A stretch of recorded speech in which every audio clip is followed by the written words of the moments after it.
We know there are many choices in internet radio, and the staff and host of LA Talk Live would like to thank you for choosing the internet's hottest destination for the most eclectic sound and invigorating talk.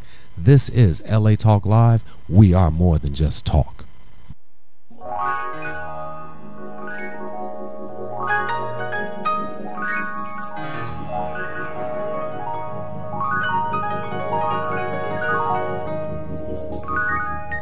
Good evening and welcome to another edition of Parenting Through the Radio, an Institute for Maximum Human Potential production. Today's show is about children of incarcerated parents and how it impacts their development. Today's guest is Dr. Tammy Reed Brooks.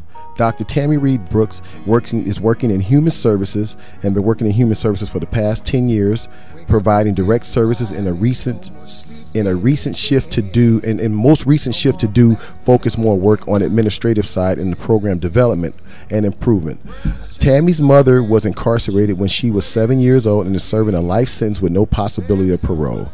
Her current project is supporting and the development of transitional homes for youth facing homelessness. And first, we want to just say welcome to the show, Dr. Tammy Reed Brooks. How are you today? I'm great. Thanks for having me. Thank you. I just wanted to kind of go over some quick facts about children of incarcerated parents. We're going to take a quick break, and then when we return, we're going to dive right into the conversation. And one of the things that we, as I was doing my research, I found that it talked about one parent in every 100 parents are incarcerated, which is actually a staggering number, that there's 1.5 million children, that's approximately 2% of the population that have parents that are incarcerated. And so we want to kind of just touch on a lot of those topics this evening, and we hope that you guys call in and enjoy the show tonight. We're going to be talking about a lot of serious topics, and we'll be back in a few minutes, and thank you for tuning in this evening. And you are listening and watching Parenting Through the Radio. This is an I.M.H.P. production, and we'll be back in 2 and 2.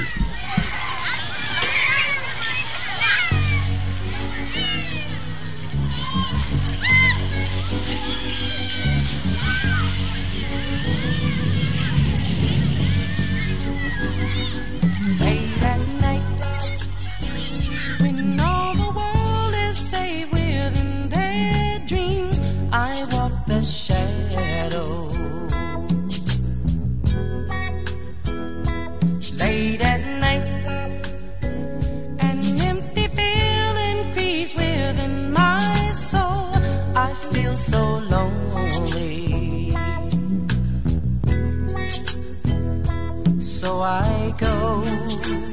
We know there are many choices in radio, and the staff and host of LA Talk Live would like to thank you for choosing the internet's hottest destination for the most eclectic sound and invigorating talk. This is LA Talk Live. We are more than just talk. It started out like a totally normal day. I love you. I mean, I guess I was a little sweaty and I was definitely sore. I thought I had gas. Turns out I was having a heart attack. Heart disease is the #1 killer of American women. So now I take care of myself and tell the other women in my life to do the same. Make it your mission to save your life and the lives of the women you love. Find out more from the American Heart Association at goredforwomen.org.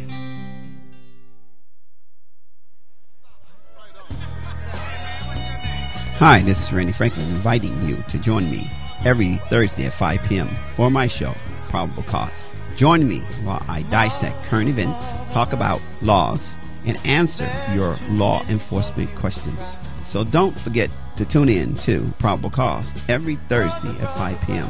exclusively on latalklive.com. You can also catch us on iTunes Radio R&B, TuneIn Radio, Radio Flag, and AHA Radio. Or watch and listen directly at latalklive.com. Reality radio, handcrafted for your listening and viewing pleasure. I am Randy Franklin, and this is LA Talk Live, and we are more than just talk.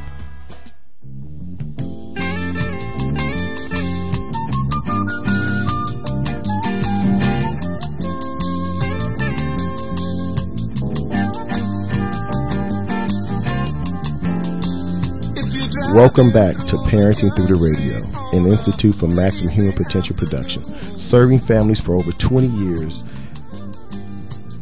also providing services for families and leaving them better than we found them. Today's topic is about children of incarcerated parents. Today's guest is Dr. Tammy Reed Brooks, and we just want to welcome Tammy Reed Brooks to the show. Thanks for having me once again. Thank you for coming. So Dr. Brooks, we just want to if you can just tell us your story. How did you come about being a child of an incarcerated parent? Sure. So at the age of 7, my mom was incarcerated. And I'll tell you a little bit about the crime and what that had, or the impact that it had, if you will, over not just us as children, but as the family component as well. At the age of 7, my mom committed a crime. It was a conspiracy to murder. And behind that, it was drug related. And so you're talking about a single mom that was separated from her husband and trying to figure out how to take care of 3 children. Mm-hmm. And so she became involved with the gang affiliation and selling drugs basically to survive. She probably in history has had one of the longest trials that took place in LA County. Her trial lasted for 5 years. Wow. And every bit of those 5 years she was actually at county jail. And from there, she was sentenced to a life sentence without parole at California Department of Rehabilitation for Women down in Chowchilla, California. Okay. So, just based upon the stat sheets that we were looking at, that I've been doing a little research on, and just looking at 9% of African-American children have parents who have been incarcerated, mm-hmm. and 3% of Hispanic American children, which is actually a higher number than Anglo-Saxon American children. Why do you think that is? Well, a lot of my, of course, due to my personal experience with this particular topic and being a part of this population, I've definitely have had some personal interest in working with the population and doing research and connecting with different organizations that provide services. And to segue into your question, I really think that from my professional and personal opinion, that many times when you look at minorities, they already face so many barriers. And a lot of these barriers turn into more of a pipeline to prison, if you will. When you look at, low economic status within the community, low education or no education, high school dropout rate being of the highest, within minorities. So there's so many barriers that have an impact on this particular, on minorities, that create that, what I call a pipeline to prison, because, survival kicks in. Exactly. So, and so we were talking earlier about the increase of women being incarcerated. From 1995 to 2005, there was a 57% of women being incarcerated compared to 34% of men incarcerated from that time period, that decade. And that was during a time where there was a lot of things going on socially, I know in the Los Angeles area, but I'm sure around the country as well. What do you think attributes to that? Well, I think when we look at the family makeup now, we have a lot of women that have become the mother and the father within the household. And I think the burden that's placed on the mom has become overbearing. Mm-hmm. When you look at many mothers or women trying to figure out how to survive and take care of their children, a lot of times women, they turn to things that are not always the best way of survival, but they do what they know to do in many cases. Also, you have a lot of women that are serving sentences for a crime that they have taken the rap for a male. And so many times either a male has gotten off or has taken a reduction in a sentence because he's been able to coerce a woman or the female to take that rap. And sometimes it's out of fear. Sometimes these women come from domestic violence situations. So there's so many impactors or factors that impact why the numbers have increased over the years for women, being incarcerated over the male population. Right. There. Also too, there's another, and I have a lot of questions I want to ask you in regards to this, because in my opinion, you're the expert. the average age, it's stated that the average age for children of incarcerated parents is the age of 8. You basically stated that your mother went to prison when you were 7. Mm-hmm. Is there something within that age range, I mean, like with mothers with young children, that causes them to possibly just do things out of the norm that would cause them to go to prison? I mean, do you have any idea what that may be? You know, I find it very interesting, and from a personal perspective, I can recall even now going to have those visits with my mom, and I always say to her, wow, it seems like the children that are coming to visit their parents are becoming younger and younger. I know that sounds a little ludicrous, the children becoming younger, but the reality is you have a lot of women that are having children in prison, as well as the stats say, that the women are going in with younger children. And honestly, I haven't been able to figure that one out myself. I think from a personal perspective, a lot of these women are younger women going into prison, and I've seen that. Just going into the prison and being in visitation and looking at the demographics in the room. You talk, and I've even asked my mom this, who is in prison, what is the youngest person coming to prison now, and it's starting 18, 19 years old, and so you have these young women coming to prison that have left children behind, or they're giving birth in prison. And so that's the only thing I can connect to why the children are so young when the parents go into prison, if you will. Right. And so just thinking about the impact of the children itself, when we're looking at like financial instability, financial hardship, different areas that can affect the family in terms of their development. How were you guys able to succeed beyond that, you and your siblings? I think when you look at a parent going into prison and the way it debilitates the family, it has a number of impacts. And I think where the resiliency comes is when you have a support system that steps in. I look at the way I was raised, my situation, my sibling's situation, and sometimes I've been able to compare to what I've seen in working with the particular population. And from what I've seen, many children suffer when they don't have the support system, number one. The other component to that is when the support system is in place, you don't even realize some of the things that are having an impact. I never had to worry about finances because we were placed in what they call kinship foster care, and I'm sure we'll jump into that. Where I didn't even realize I was in foster care because I was with family.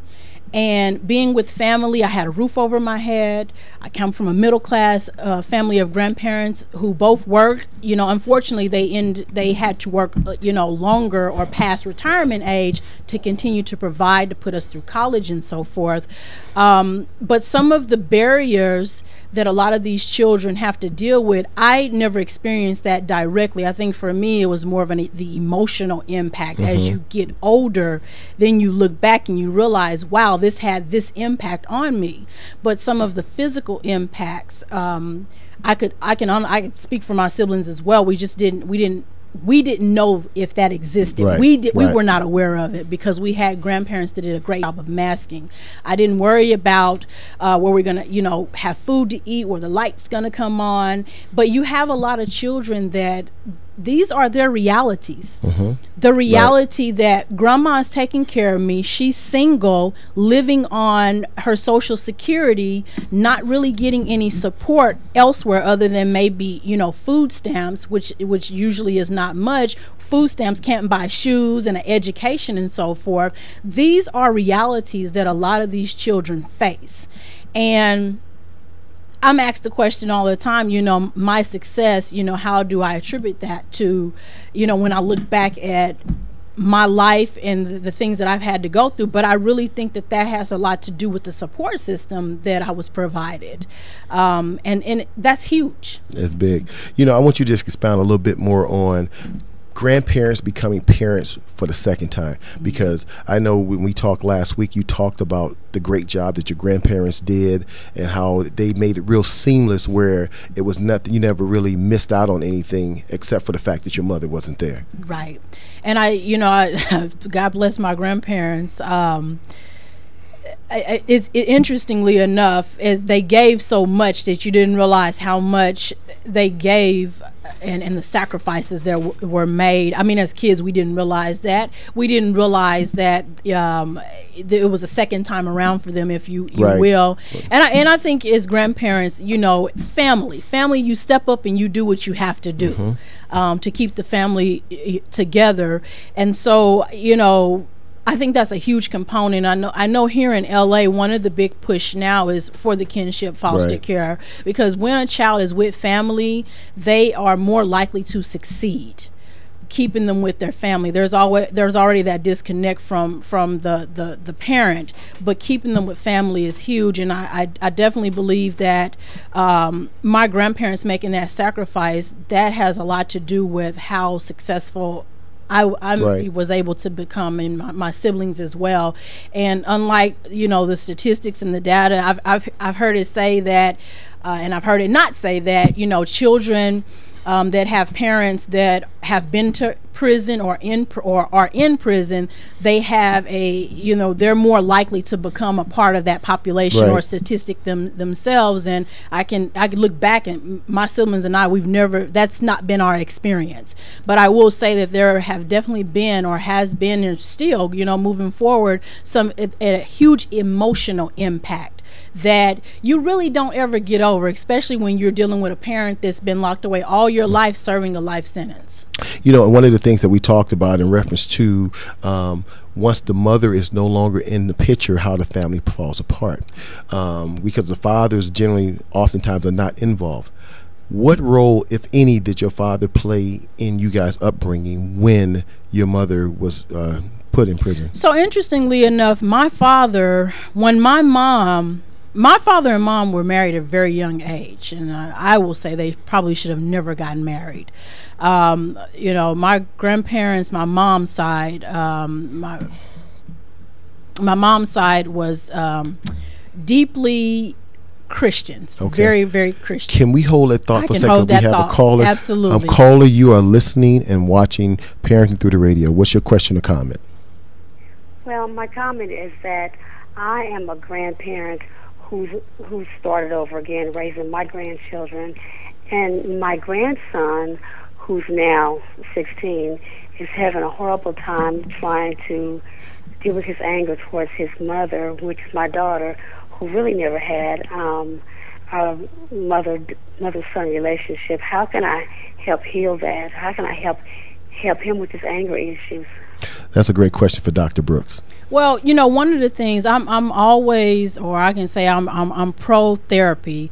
I think that working with a professional and helping first of all, individual therapy for your grandson, just to help him overcome, first of all, identify what is triggering those anger issues. And a lot of times that's just that resentment, and him resenting the fact that his a parent is in prison, and a lot of times a child will credit or count that towards the other parent making a decision. You decided to have a child with this person, and now this person is locked up. It's your fault. So definitely I say the individual therapy, and then at some point bringing the family together and some type of family therapy. And I know that I'll say this, in the black family, we don't want to deal with our mental health issues.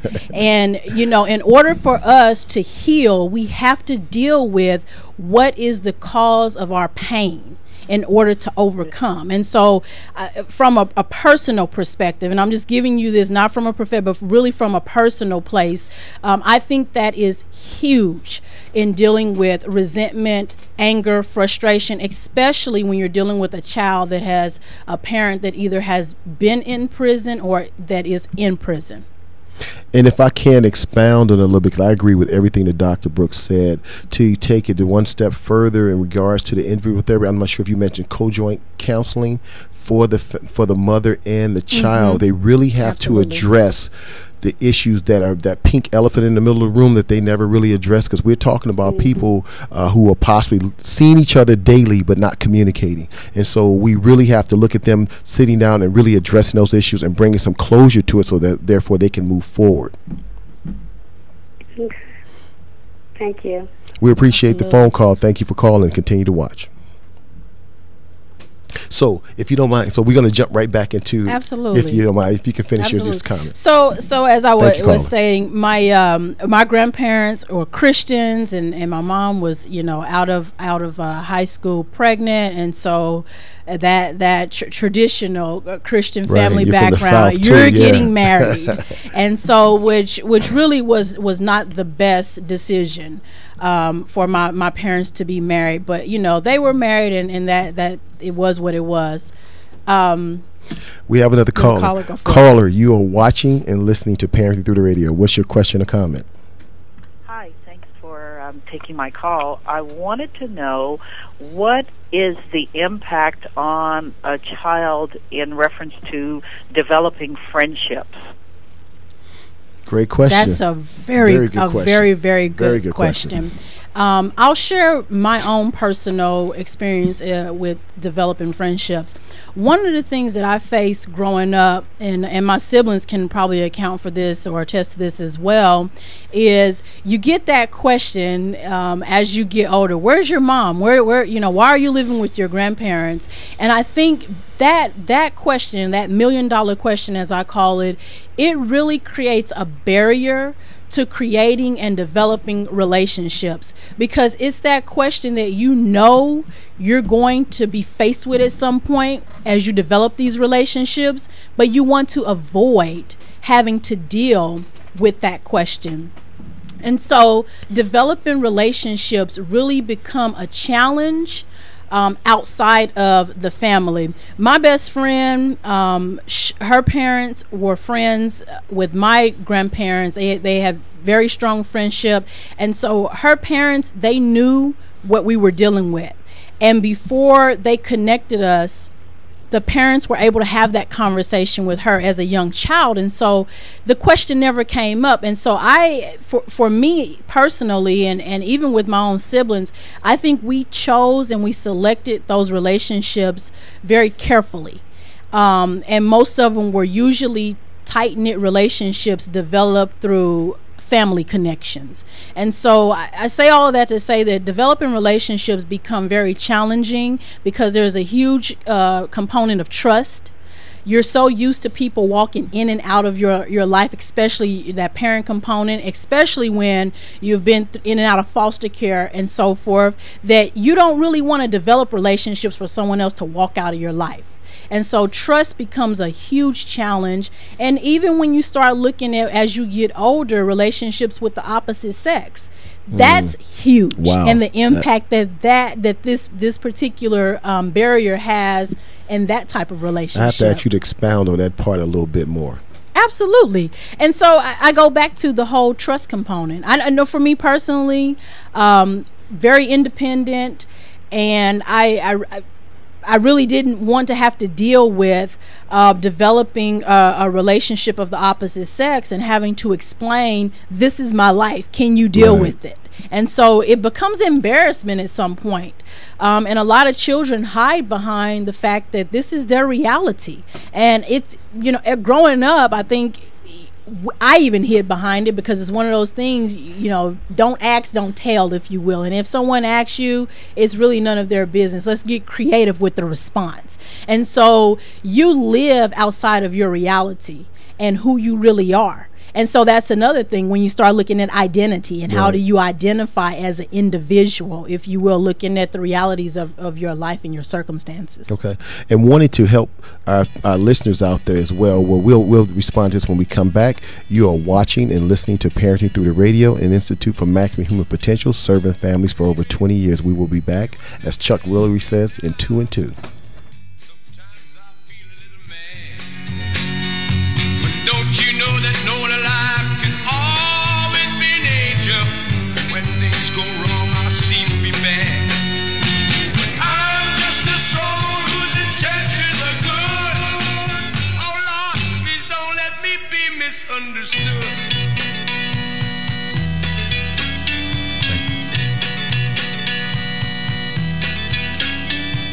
Thank you for tuning in to LA Talk Live, reality radio handcrafted for your listening pleasure. This is LA Talk Live, and we're more than just talk. Stay tuned. It started out like a totally normal day. I love you. I mean, I guess I was a little sweaty and I was definitely sore. I thought I had gas. Turns out I was having a heart attack. Heart disease is the #1 killer of American women. So now I take care of myself and tell the other women in my life to do the same. Make it your mission to save your life and the lives of the women you love. Find out more from the American Heart Association at goredforwomen.org. Hi, this is Dr. Levi, your fitness doctor, making a personal house call, inviting you to join me Wednesday at 10 a.m. Pacific for my all-new show, The Dr. Levi Show. Join us as we discuss fitness, health, and well-being, including emotional and spiritual health. So don't forget to tune in to The Dr. Levi Show every Wednesday at 10 a.m. Pacific, exclusively on latalklive.com and the Talk Live Broadcast Network. You can also catch us on iTunes, Radio R&B, or watch us on Ustream.tv, or catch us on the Live 365 network, and now on Radio Flag and Stitcher Radio. Reality radio handcrafted for your listening pleasure. This is LA Talk Live, and we are more than just talk. Hi, this is Elena, inviting you to join me every Wednesday at noon for Elena's Beauty Talk and more, exclusively on LA Talk Live. You can also catch us on iTunes, Radio, R&B, or watch us on Ustream.tv. Reality radio, handcrafted for your listening pleasure. This is LA Talk Live, and we are more than just talk.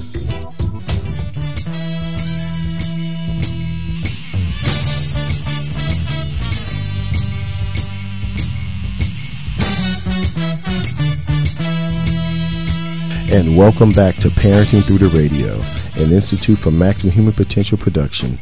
You can like us on Facebook, and you can also follow us on Twitter at Parenting Through the Radio. And so we are back with our guest today, which is Dr. Tammy Reed Brooks, and we are focusing on children of incarcerated parents. And Tammy, Dr. Brooks, I'm sorry, because I know you like that. We were actually, I want you to finish your comment you were talking about in reference to just your upbringing and the whole Christian values and everything. Yeah, absolutely. So I was saying, my parents, they probably should have never been married, but being that my grandparents' strong Christian background, mom was got pregnant right out of high school, and so the rest is kind of history. That there was like that forged marriage, if you will. And so even though it wasn't a healthy marriage for my parents, and my grandparents pretty much knew that it happened. And my mom was a domestic violence survivor. That's just the reality of it. And so a lot of her getaway, if you will, or her way to escape that or escape my father was to turn to other men that were not good for her. And those type of men were a lot of the reason of why she made some of the decisions she made. And I think the question at hand was when we look at the crimes and how women, end up committing certain crimes, or children being young when the parents go in. Well, my mom went into prison when I was 7, and I believe she was 27 years old. Well, here I stand today, 35. I can't even imagine what that could be like. But I do know that as I've gotten older, some of those questions have come up in our conversations, in regards to how do you get yourself in a situation as such. And my mom has said you can never understand what it's like being a single mom trying to figure out how am I going to feed 3 children. Actually, she didn't even finish high school, no high school education, running from a domestic violence situation, and hence her situation. We're going to come back to that in a second. I want to just kind of continue on what we're talking about now. I'm reading information. The data that I'm reading to you guys come from the Casey Foundation database, and these are their stats. And it talks about the average stay for a child of an incarcerated mother is 3.9 years. We're talking about roughly 4 years of this kid's life in a foster care system. Myself working for the Department of Children and Family Services, and our kinship program was designed to have children permanently placed within a year and a half. So we're talking 18 months. Children of incarcerated parents are actually staying an additional 2.5 years almost. And so just from your perspective, in reference to what you were just talking about, the impact of a child being able to develop a relationship going forward has to be very difficult when you're looking at a kid spending roughly 4 years of their life away from their family. How do you come back in and connect the dots and create this cohesion within the family and be able to be productive and move forward? Well, and that's huge. Because obviously the big elephant in the room, if you will, is that trust component. And then there's the resentment. Why, if you're my family, would you let me remain in a system for so long? Why didn't someone come rescue me or us? And so there's a huge trust issue. Right. I can't trust you because you must not love me. Because if you loved me, you would have come and you would have gotten me out of the foster care system. Or you would have made an attempt to at least visit me. Or whatever that may be. But there's that huge disconnect, because the reality is we all feel a sense of entitlement in regards to family. Even though I'm not your child, I have an entitlement that you're going to take care of me if no one else will, whoever that family member may be. And when that doesn't happen, that child loses trust in that family component. Right. And and another stat talks about reunification. Now, we know in your case that's something that may never happen because your mother's sentencing. But it talks about only 21% of children of incarcerated parents compared to all other children who may have parents away from the home actually reunify, which is, to me, is not a high enough number. What's your opinion on that? Yeah, when you look at the data and how many people that are incarcerated, it's true that number is really sad, and I really believe that a lot of that is because you have a lot of parents that are going into prison and they're staying longer, or they're coming out and they're going back in. So there's a pattern where they're constantly in and out of the system, if you will. And so many times these children end up in foster care. They get adopted out, if you will. And so there's no type of relationship or connection with the parent. And one of the huge impacts is that a lot of parents lose their parental rights. Right. And so once you lose those parental rights, the rest is kind of history. There is no reunification. And parents that are coming out of prison trying to reunify after they've lost parental rights, it takes a lot to regain those parental rights, if they even or ever regain those rights. And so from a professional perspective, or if you will, from my professional opinion, I really believe that a lot of that does or is impacted by many parents having longer stays in prison, if you will, longer sentences. Right. And so losing their parental rights. So, and just in that, just thinking about a lot of the developmental problems that children have, for example, defiant behavior, acting out of school, dropping out of school, higher pregnancy rate, not graduating, actually going to prison. How did you guys avoid all of those stigmas? And I go back to one of the things that I pointed out when we first started is that family component. The foundation, the support system is huge. An average person needs support to make it through. And so when you take someone that has had so many barriers thrown at them, you definitely need even more support. I like I said before, I didn't have to worry about, finances or, the physical being, if you will, Maslow's hierarchy of needs. Those things were met. And if you look at Maslow's hierarchy of needs, I can't reach the next level until this bottom level is met. So if I'm worried about food and shelter, I'm definitely not worried about getting up and going to school the next morning. And as I stated before, you have a lot of grandparents that are parenting for the second time around, if you will, that are really struggling financially. And so sending a child to school is not priority. It's just not, especially if I don't have a bus pass to get you on a bus to get you to school. I can't give you my last, $5 or $10 because I need to buy food to feed you tonight. There's just so many, there's layers and layers of challenges that many of these families face in just providing and taking care of these children, which is another reason why a lot of these children end up going into foster care, because grandma just can't do it alone on her, whatever that retirement, but exactly.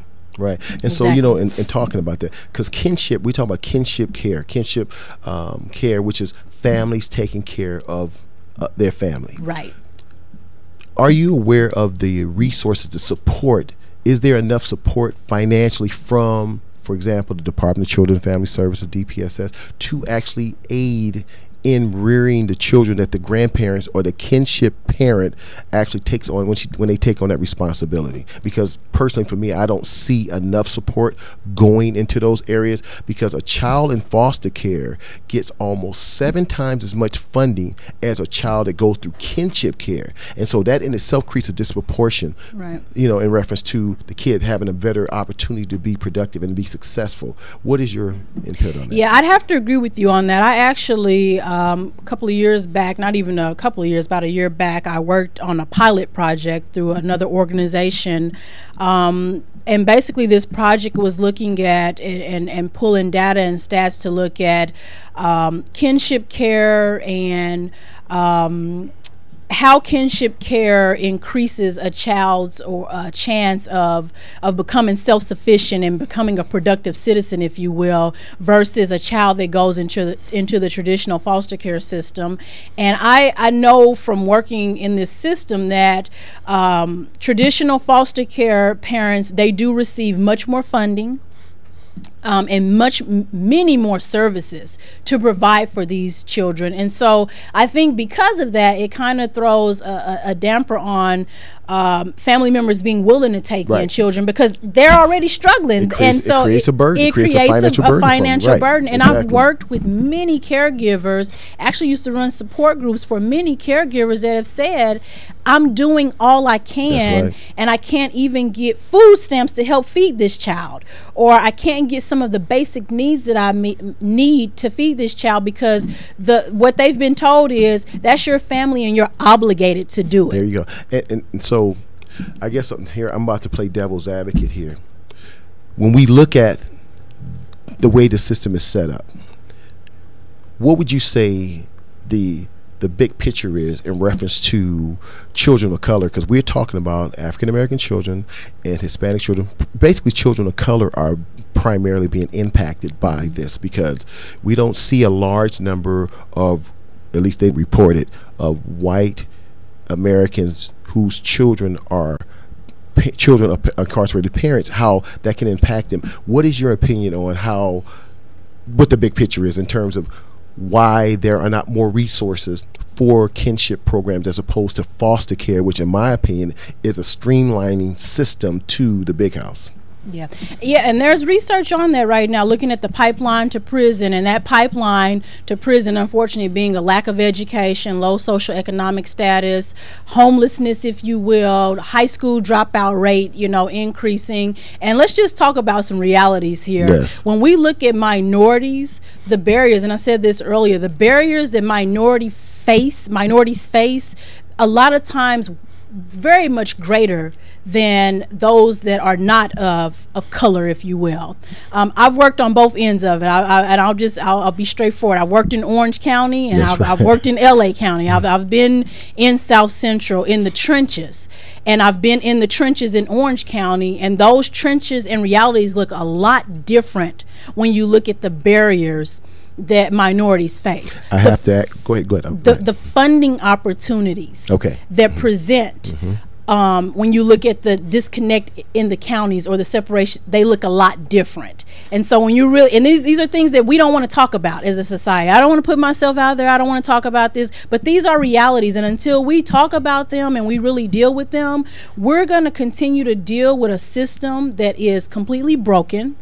We're going to continue by design. We're going to continue to deal with a system of organizations that are supposed to be providing services to these communities that it's not happening the way it should.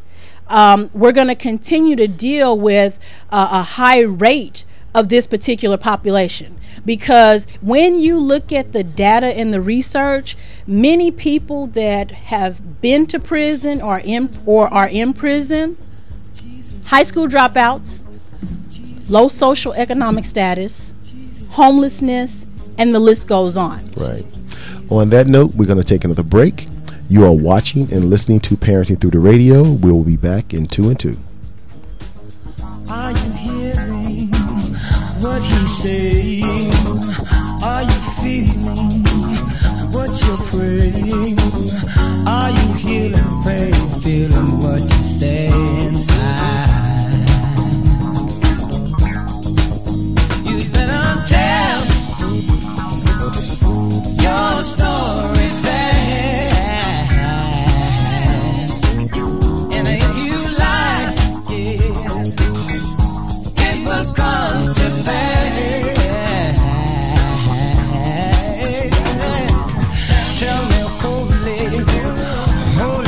We know there are many choices in internet radio, and the staff and host of LA Talk Live would like to thank you for choosing the internet's hottest destination for the most eclectic sound and invigorating talk. This is LA Talk Live. We are more than just talk. Hi, this is Starlet Quarles, and I'm inviting you to join us every Wednesday from 5 to 6 p.m. for a new show right here on LA Talk Live, The Dialogue, Real Talk, Real People. Join us as we discuss the topics that are relevant to today's generational leaders. So don't forget to tune in to The Dialogue, Real Talk, Real People, every Wednesday from 5 to 6 p.m. right here on latalklive.com. You can also catch us on iTunes Radio R&B, Live 365, Radio Flag, and now Stitcher Radio. Or watch and listen directly at latalklive.com. Reality radio, handcrafted for your listening pleasure. This is LA Talk Live, and we are more than just talk.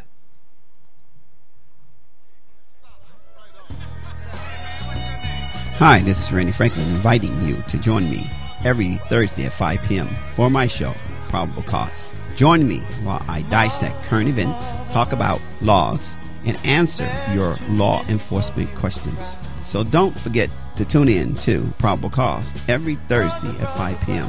exclusively on latalklive.com. You can also catch us on iTunes Radio R&B, TuneIn Radio, Radio Flag, and AHA Radio. Or watch and listen directly at latalklive.com. Reality radio, handcrafted for your listening and viewing pleasure. I am Randy Franklin, and this is LA Talk Live, and we are more than just talk.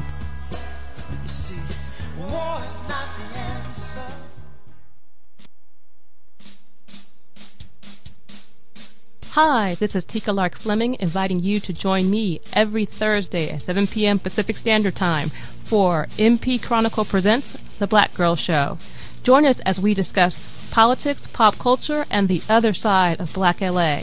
So don't forget to tune in to MP Chronicle Presents The Black Girl Show every Thursday at 7 p.m. Pacific Standard Time, exclusively on latalklive.com. You can also catch us on iTunes Radio R&B or watch us on Ustream.tv. Reality radio, handcrafted for your listening pleasure. This is LA Talk Live, and we are more than just talk.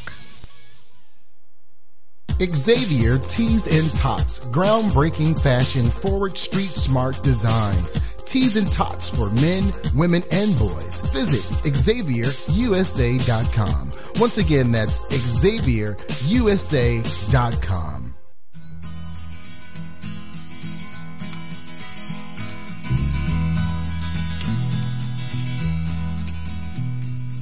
'Cause in another lifetime, one of toil. And welcome back to Parenting Through the Radio, an institute for maximum human potential production, serving families and communities for over 20 years. You can reach us by following us on Twitter at Parenting Through the Radio or like us on Facebook.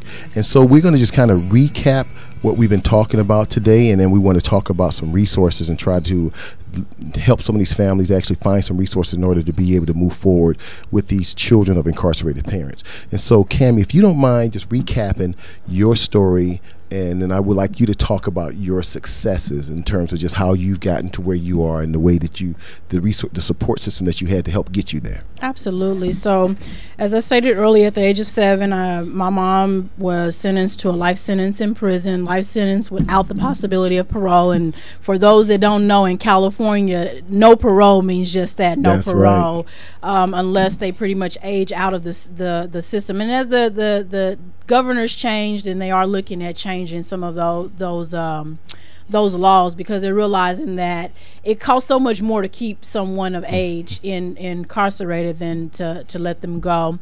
And so my mom's crime was conspiracy, a murder charge, actually several accounts of murder. And she was one of 3 people involved in her crime. And something interesting that I didn't mention is she was the only female involved in her crime out of the 3 individuals that were involved. Okay.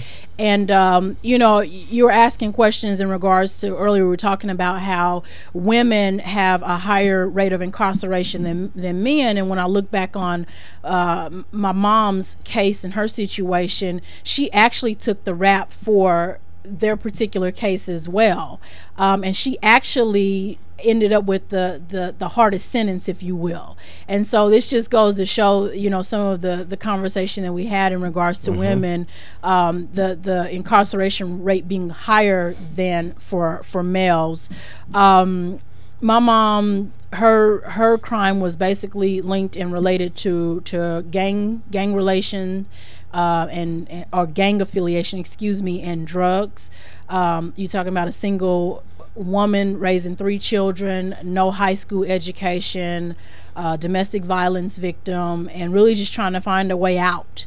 And her out was running to another man that wasn't good for her. And we find this with many women. Yes, most women that are incarcerated, if you talk to them, and just women in general, this is kind of the female nature, if you will. It sounds similar to the conversation we had last week of women of domestic violence, yes, running to the wrong men. Yes. And there's a pattern of that.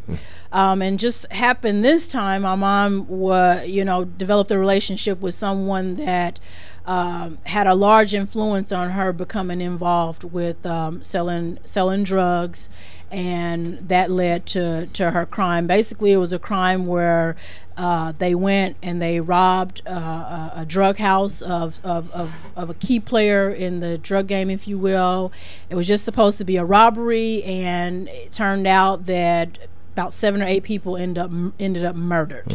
My mom was on the run for over a year, almost 2 years, and then when they did locate her, I think she was picked up in Cincinnati, Ohio, if I'm not mistaken, brought back to California, because you're always charged where you committed your crime, and served 5 years in county jail, awaiting and while on trial. And then, interestingly enough, none of that time counts towards the sentence at all. And so, hence, she's serving a life sentence without the possibility of parole. And, I'd say that, going towards your second question in regards to how I've been able to become so successful, and my siblings as well, and success, I always say, when I work with the population that I work with, and from working in social services, human services, success doesn't always mean education. Success for some children may just be graduating high school and getting a job. Whatever that looks like for that individual, I would attribute my success to just having that strong foundation, a family around me that really kept pushing, and also having those educators around me that kept pushing and seeing the good in it all. Hey, just because you come from whatever that is, that doesn't have to be your future. That's right. And go for it. I one of the questions I wanted to ask, it was on my mind earlier. How did that impact you and your siblings' relationships growing up? You guys developing a relationship. How did it impact that? Well, I think that as far as, there's always that disconnect between siblings. Let's just, that's a reality. I think there were some other issues or dysfunctions within our family that caused more of the disconnect. But I believe that us going through this together really made us closer. We all have our own individual stories, because you could talk to one of them and their story would probably look a lot different or sound a lot different than my story. But in the real world, we come from the same story. Right. It's a different story per child, if you will, but it's the same story. And I believe because it's the same story, we were able to have a really close relationship and a tight bond, if you will. I think the age gap has something to do with some of the deficiencies between myself and my siblings. My brother is actually older than I am, but he always says that I'm the boss, because I kind of took that, and you're probably not surprised by that, Lynn. I probably did take more of that lead role, if you will. But I believe that because we were in more of a kinship foster care, and I stated this earlier, we didn't realize we were in foster care. And as many children are broken up, 2 over here, 1 over here, there's a disconnect with the siblings. We didn't experience that. And one of the reasons why my grandmother says she made that sacrifice and took us is because she refused to see us split apart. She refused to have that happen. And I can remember her exact words, they've been through enough, which was huge. That is big. So how, you're the expert in my opinion, let's help some of these younger people who are going through this right now. What are some of the steps they need to take in terms of healing themselves internally, and then stop using the blame game and using the excuses for not being successful and moving forward? How do they go about, what's the first steps they need to take to start doing that? Well, I would say from my professional, from working with the population, and my personal, and I think you as a clinician, you could probably attest to this, is we have a caller. Oh, we have a caller. Caller, you, okay, caller's dropped. Okay. I would say that one of the first components is, and I go back to, we as a people have to recognize that therapy and mental health is so important. We cannot function. We take care of our physical health. We need to take care of our mental health, because we are not able to function at 100% when we are sick.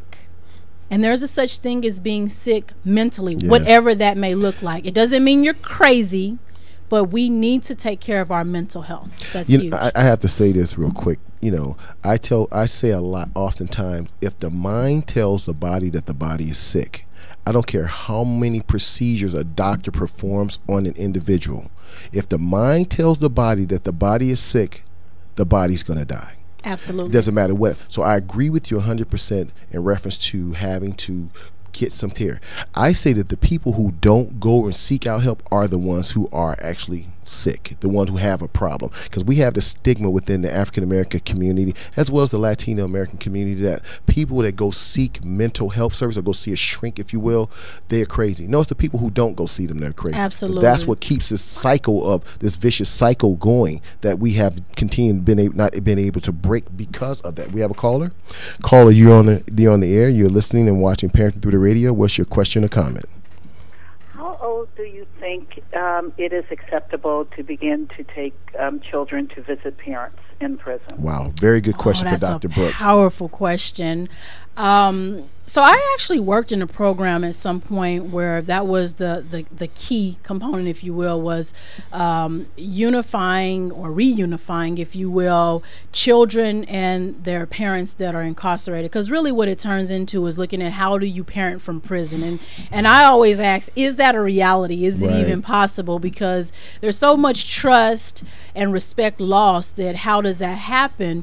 I can't say that there is an exact age. What I can say is what I have seen in the past is that a lot of times the parents, they want to see their children. And I've even said to myself, well, sometimes we weren't thinking about those children when we were out in the streets doing whatever they were doing. But the reality is that parents want to see their children when they're incarcerated, and children need to see their parents when their parents are incarcerated. But on whose terms, I would like to say, and I say that loosely because we can't make that determination or that decision as to when a child is really ready to reunify with that parent. Just going into a prison can be so intimidating and so impactful on a child's mental well-being that child really has to be ready and prepared, because when they leave that prison, there is a disconnect from that parent that's huge. Their recovery period is huge, and it's unexplainable. And there's that part where they have now been traumatized by the prison and the process that they've had to go through. Oh my God, yes. To connect to that parent. You take a parent that's in the military. They come home for a while, they reconnect at wherever the site is they've set up for the family and the child to reconnect. Well, when a child is going to see their parent in prison, the treatment looks a lot different. And from a personal perspective, I've had to say, I've done nothing wrong. Right. I'm a citizen. I pay your salary. I work every day.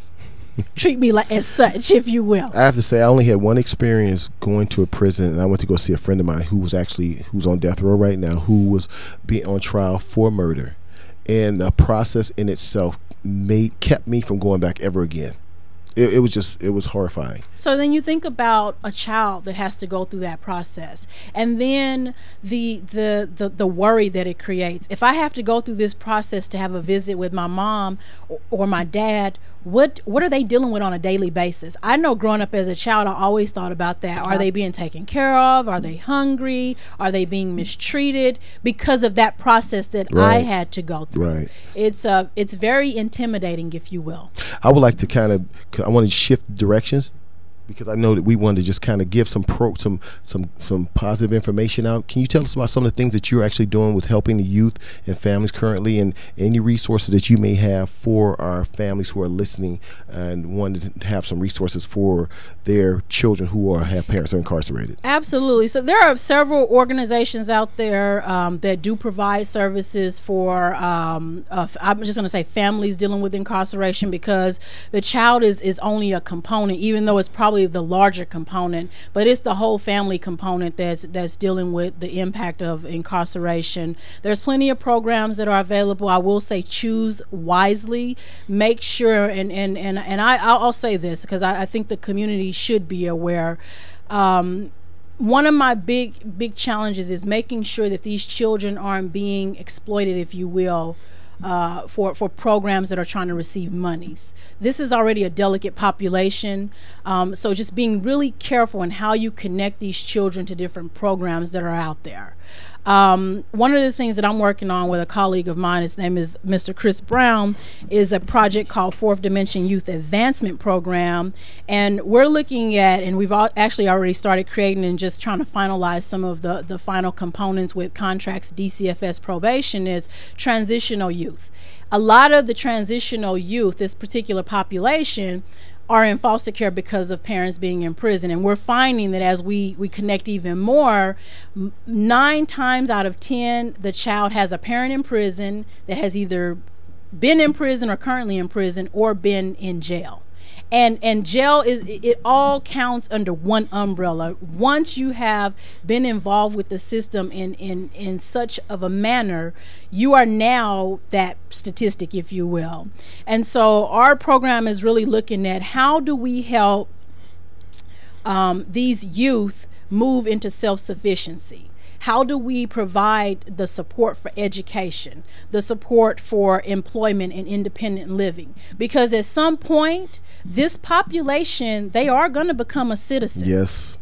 And adults. They are going to become a citizen, an adult. How are they going to be able to attribute to the larger society?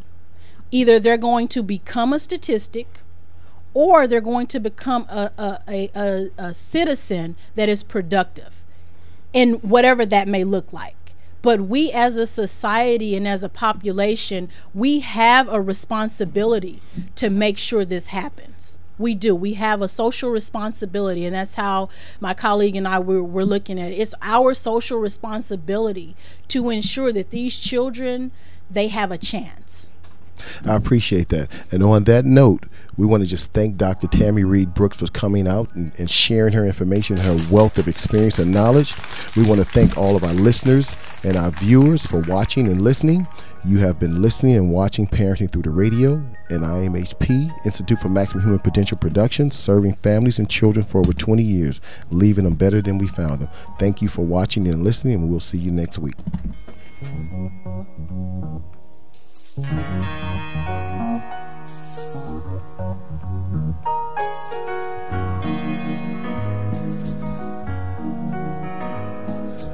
Wake up, everybody, no more sleeping in bed. No more backward thinking, time for thinking ahead. The world has changed so very much from what it used to be. There's so much hatred, war and poverty.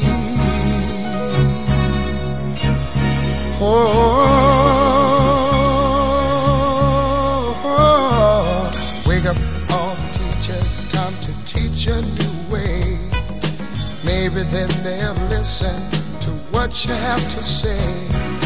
They're the ones who's coming up, and the world is in their hands. When you teach the children, teach them the very best you can. The world won't get no better if we just let it be. Na na na na na na na. The world won't get no better. We gotta change it now, just you and me. Thank you for tuning into LA Talk Live and the Talk Live Broadcast Network, original reality radio, and crafted for your listening and viewing pleasure. This is LA Talk Live, and we are more than just talk. Stay tuned.